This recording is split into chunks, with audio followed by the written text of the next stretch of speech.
Hello friends, मुख्य विषय है जीव विज्ञान। जीव विज्ञान या जंतु विज्ञान। देखिए, वन लाइनर कैप्सूल जो मोस्ट इम्पॉर्टेंट है LT grade GIC TG PG के लिए, जो बहुत ही इम्पॉर्टेंट एक क्वेश्चन है। तो आप लोग ध्यान दीजिए।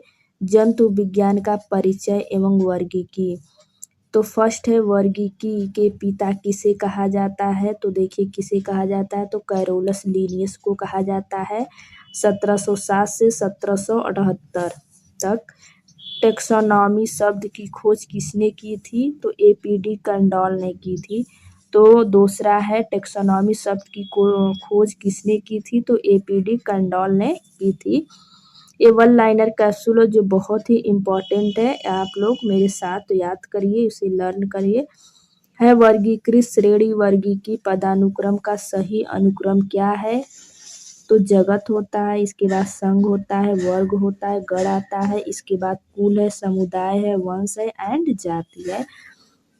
जब प्रजाति नाम वंशीय नाम को हूबहू दोहराएं तो इसे क्या कहते हैं, तो टाटोनिम कहा जाता है। क्या कहा जाता है, टाटोनिम। जैसे नाजा नाजा, नाजा नाजा का होता है यानी कि कोबरा को कहा जाता है। ठीक है।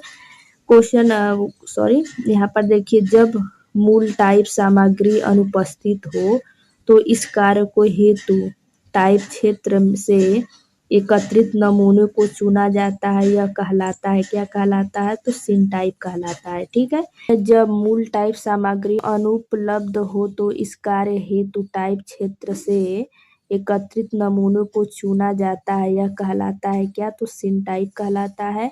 5 जगत वर्गीकरण प्रस्तुत किया था, किसने किया था, तो आर.एस. व्हिटेकर ने किए थे, 1969 में किए थे।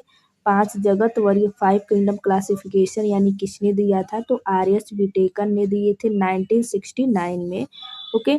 3 जगत वर्गीकरण प्रणाली प्रस्तुत की थी, किसने दिए, कौन दिया था, तो E.H. हेकल ने दिए थे। कब दिए थे, 1866 में दिए थे। ओके। 4 जगत वर्गीकरण प्रणाली प्रस्तुत की है, किसने किए हैं, तो H.F. कोपलैंड ने 1938 में दिए हैं। वर्गीकरण की सबसे छोटी इकाई क्या होती है, तो जाति होती है यानी स्पीशीज होती है। स्पीशीज शब्द का चयन किस वैज्ञानिक द्वारा किया गया था, तो जॉन रे के द्वारा किया गया था 1686 से 1704। जाति व उपजाति के बीच की कोटि श्रेणी को क्या कहते हैं, तो अर्ध जाति यानी सेमी स्पीशीज कहा जाता है।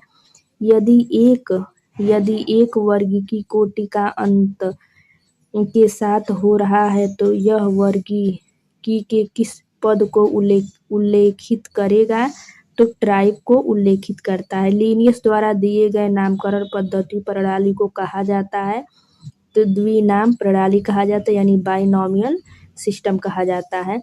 लिनियस की द्विनामकरण की विचारधारा सर्वप्रथम किस पुस्तक में प्रकाशित हुई है तो किसमें हुई है, स्पीशीज प्लांटेरम यानी कि 1753। ओके।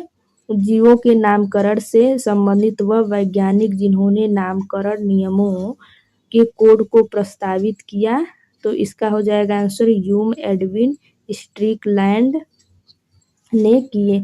नेक्स्ट आइए देखिए, द्विपद नाम पद्धति में कौन सी 2 श्रेणियों को लिया गया है, वंश और जाति को लिया गया है। ओके। नेक्स्ट क्या है, सोलेनम ट्यूबरोसम का जेनेरिक व सामान्य नाम क्या होता है, तो जेनेरिक सोलेनम है और सामान्य क्या, आलू। सोलेनम जो फैमिली में आता है तो इसका क्या सामान्य नाम हो जाता है, आलू।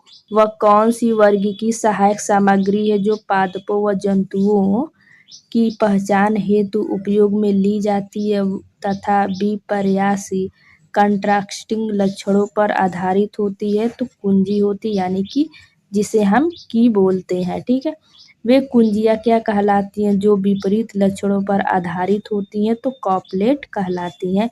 अब नान का डेटा है संघ प्रोटोजोआ। देखिए, प्रोटोजोआ जंतुओं में संकुचनशील धानी का प्रमुख कार्य क्या है, तो ऑस्मोरेगुलेशन होता है यानी कि परासरण नियम होता है। ठीक है।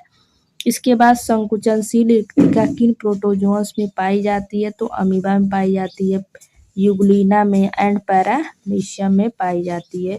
इसके बाद है बाइनरी फ्यूजन, जो एक प्रजनन विधि है, सामान्यतया किस प्रोटोजोआ संघ के जंतुओं में पाई जाती है, तो प्रोटोजोआ में पाई जाती है। प्राकृतिक में क्लोनिंग का सबसे अच्छा उदाहरण क्या है, बाइनरी फ्यूजन होता है। किस आधार पर प्रोटोजोआ संघ को 4 वर्गों में बांटा गया है, तो प्रजनन संरचना के आधार पर। प्रोटोजोआ में भक्षण होता है, तो सूक्ष्म रंध्रों द्वारा यानी माइक्रोस्पोर द्वारा होता है। ठीक है, नेक्स्ट क्या है कि किस प्रोटोजोआ वर्ग में चलन कोशिकांग अनुपस्थित होते हैं, तो प्रोटोजोआ में होते हैं। ठीक है, उसमें अनुपस्थित चलन कोशिकांग जो क्या अब्सेंट होते हैं, तो स्पोरोजोआ में होते हैं। कौन सा उपसंघ एक्सक्लूसिवली रूप से अंतःपरजीवी है, तो स्पोरोजोआ होता है।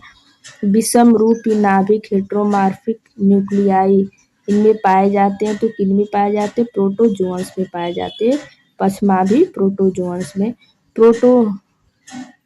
प्रोटोस्पोंजिया जीव किस उपवर्ग के अंतर्गत आता है, तो काइनोफ्लैजिलेटा के अंतर्गत आता है। ठीक है, प्रोटोजोआ समूह के कौन से जीवों के कंकाल तलहटी चट्टानों के एक महत्वपूर्ण घटक हैं, कौन है, फोरामिनिफेरा है, हेलियोजोरा है, रेडियोलेरिया होता है। ठीक है, प्रोटोजोआ संघ का कौन से प्राणी जैव संदीप्तता प्रदर्शित करते हैं, तो सीरेटियम है, नाक्टिल्यूटा है, अधिकांश डाइनोफ्लैजिलेट प्रोटिस्ट में पाया जाता है।